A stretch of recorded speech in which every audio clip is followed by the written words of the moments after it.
Hello, welcome to the story behind the story. And today we are talking with Dr. Adrienne MacIain, author of Spark Genius, Creative Flow Unleashed. Thank you, Maya, so much for having me. Yes, so as you see, I am an author, thankfully a best-selling author. Release Your Masterpiece was a bestseller. I'm hoping that Spark Genius will be too. Maybe you can help me with that. And I like to say, an expert on the creative flow, the creative process. I'm a speaker, I'm a coach.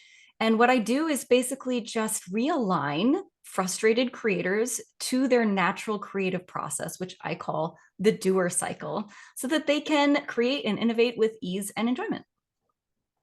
You absolutely are an expert on creative flow and process. I know that firsthand. I've experienced your work both on the page and off the page directly in person. And there was your camera. Okay, Yeah, there you're goes my back. camera. Okay, good. We're back. Okay. Yes, so to the audience, my camera has been going off randomly today. I have no idea why. I'll just turn it back on every time it does. So Yes. And so with your newest book on creative flow and creative process, what would you like to share about why you wrote another important, inspiring book on creative process? So here's the funny story. I actually, when I was about 10 days before Release Your Masterpiece was due to launch, I had this feeling. I was reading back through the book, the final formatted version of the book. And there was this one chapter, and it was honestly, it was the first chapter that I wrote. And it was kind of the core of the whole thing to me, Mhm. but somehow it didn't fit anymore. I felt this feeling like it doesn't fit with the flow of the rest of the book. There's this process that's described in there, and it's not part of that process. It's its own process, and it's an ongoing cyclical process. And so I wanted to kind of pull that out and make it into its own book so that I could really reacquaint people with this natural process that is constantly happening within you and around you, and you're not even aware of it. And so I wanted to make people more aware of it, just so that they could have the benefits that I've gotten of just realigning to this natural process that was there all along, and to the genius that is all around us. Anyone who's read Big Magic by Elizabeth Gilbert, I was really impressed with her explanation of genius, because that really resonated with how I have always thought about it and experienced it. That it's not a thing that you are, it's a thing that you tap into in order to create. And it's more like a radio signal that is all around us, and it's permeating through us, and all we have to do is kind of attune our antenna to the right station in order to receive it. And so I really wanted other people to have that experience of just being in the flow of creativity, that it's not that frustrating, difficult, like bang your head against the piano feeling of trying to squeeze and force something out of yourself, but that it really is a release, that you're just opening it up, it sparks, and it just goes. And so that's what I wanted for everyone out there. People who think of themselves as creative, and people who don't think of themselves as creative, especially the people who don't think of themselves as creative. Because let me tell you, there is no human being on the planet that is not creative. That is the defining factor of human beings, that we are creators, we are creative. We have the ability to envision things and then make them into realities. That is our magic as humans. I just feel so energized as I hear you describing that. Yeah. I get so energized just talking about it. I'm like, okay, how much time do we have? Because I could talk about this all day. Which is perfect, because that's what we're here to talk about. And you have so much to share. Would you like to share any personal lived life experiences that you have been through that have brought you through the content of this book? Oh my gosh. So the moment that immediately comes to my mind is I was bawling my eyes out on the roof of an office building in downtown Seattle. You know, there's like those moments that you can just put yourself back there immediately. And it's like, I can feel the cool, salty breeze coming off the Puget Sound. I can see the clouds over the water, and I can feel this like light drizzle of rain as I'm standing up there and just like wailing, crying. Like, this was it's a popular rooftop, and so there's usually people everywhere, but it was a rainy afternoon, luckily, and so nobody was up there, and so I could just like retch like this sobbing out. It was like the ugliest of ugly crying. And it really did feel like I was trying to sort of yak up this like black ball of shame that like lived here in my solar plexus and had been there, for as long as I could remember. But every once in a while, it flares up. Something happens, something gets triggered. There's this inadequacy alarm that goes off, and we go, I'm not good enough. I'm not good enough. I don't know why I ever thought I was good enough, but I'm not, and I give up. And so this was my I give up moment on that job. And honestly, I realized in that moment, on that career, that it wasn't just the job that was a bad fit. It was the entire career that I had spent, 5 years, blood, sweat, and tears pouring into this to try to make a living. And in that moment, I did something that I think a lot of us do when we get to that kind of rock bottom moment, which is I kind of like made a deal with my higher power. And I just sort of like put it up to the universe, and I said, universe, please guide me, take me to where I'm supposed to be. I'm not there, and I know that. And whatever it takes, help me get there. And I didn't realize what I was asking for at the time. I did not know what that was going to ignite for me. But what it did was it took away everything that wasn't me and wasn't my path. And it all left very quickly and abruptly. And so I ended up quite alone and frightened. And I really lost a lot of what I thought of as my support system and my friend group and my relationships and my work. It was all just gone all of a sudden. And that's when I really had to become honest with myself about my true desires. What did I actually want for myself? What did I actually want to create in the world? Because I knew that I was creative. Ever since I was little, I've gotten on my, grade reports, displays a high degree of creativity, whatever that means. But all my life I've struggled with like, well, but how am I supposed to get paid for that? And how am I supposed to survive? And how am I supposed to live? And so there was this moment where I just said, it doesn't matter. It doesn't actually matter. What matters is me being honest with myself and going after what I actually desire. Because everything else that I spend time and energy on is not just a waste of my time and energy. It is a block.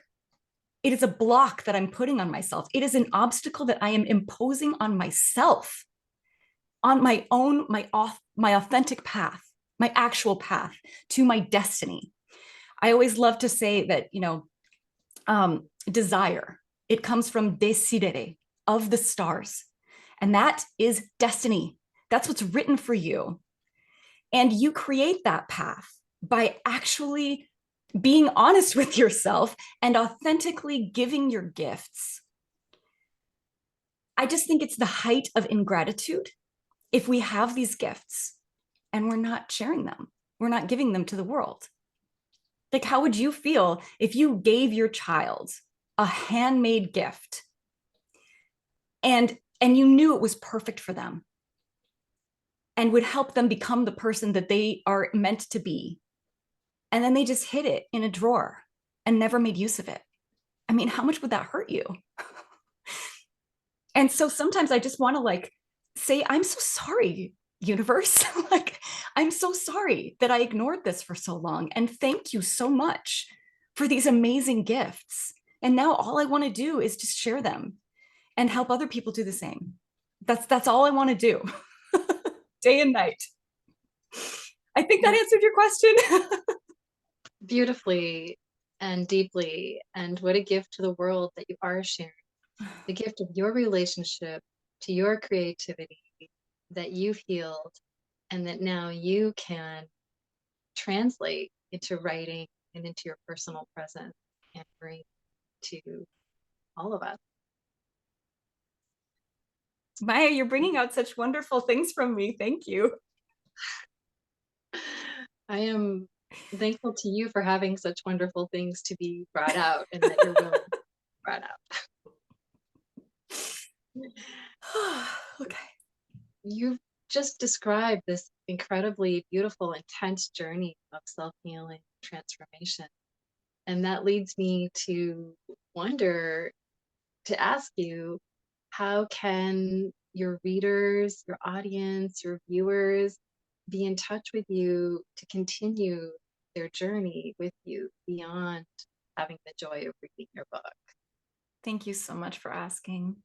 So I do have a website. It is AudrieMac, ADRIEMAC.com. But what I would especially like is if you could just reach out to me directly here on Facebook or via email. I'm not going to put my email on here, but if you want it, you can ask me on Facebook and I will happily give it to you. I would love to just have a conversation with you about your true desires and about what you actually want to create in this world so that I can know exactly how to help you to get there, because we all have a different journey. We're all on a different path. We all have different desires, but we all have the same tools in our tool bag. We just need to know what tools to use and when. And so I can help you find those tools within yourself. They're not even my tools. That's like my big secret. I didn't create any of this stuff. Like I did, make cool charts and stuff out of it. But like this is already in you. It's already there. It is the way that nature creates. And so I'm just helping you tap back into that. And so if we can just have a conversation, I feel like that's what really unlocks for me figuring out what's the best tool for me to offer you at this time. That said, I do have a creative flow co-working club that I think is just great for pretty much everyone. If you and Maya is in the club, so maybe she can say a little bit about this afterwards. But the club is really simple. It's just we get together and we keep ourselves accountable to what we actually want to create. We show up for our passion so that our passion can show up for us. We unblock each other. We collaborate because there's no reason to do any of this alone. Please do not do that. It is just a waste of your time and energy. Broke people work alone, okay? We are abundant. We work together. And so we get together, we talk it through, and then we just turn off our mics and we turn off our cameras and we get stuff done. And then we come back at the end and we cheerlead and we celebrate whatever it is that we got accomplished. And I have become so much more processative. I don't say productive anymore because I'm not focused on product, I'm focused on process. But I have become so much more processative since I started doing the co-working club. Like, I'm never going to stop doing it because it brings so much to me. So, Maya, do you want to say a little word about that? Absolutely. I love being in the co-working club. I experience it as like a beautiful touch point in my week for a connection to realign with myself and to connect with support for what's most important to me. And the fact that the group connection that we share on the video and with your hosting that and guiding us is just even better because I get to feel a sense of connection with others and that I'm not alone in whatever I'm bringing me in that moment to that meeting. That makes me so happy. So if you want to join us, please just PM me, ping me, let me know. I would love to invite you. Thank you so much. Adrienne, is there anything else that you would like to share with any potential readers and people that might work with you that you would like them to kind of take away from this time together? Absolutely. The biggest takeaway that I want everyone listening to this to walk away with is that you are a powerful creator. Nothing that I or anyone else could do could actually change that. Whether you like it or not, you are constantly creating. And so I just want to help you be more mindful and deliberate about what you're creating and how you're creating it. I want it to be more easeful. I want it to be more enjoyable. I want you to have so much fun creating that people can't help but enjoy your creations. Just being around your creations brings them joy because you put so much joy into the process of creating it. That's what I want for all of you. Wonderful. Thank you for sharing your joy and creativity with all of us, Dr. Adrienne. Thank you so much, Maya.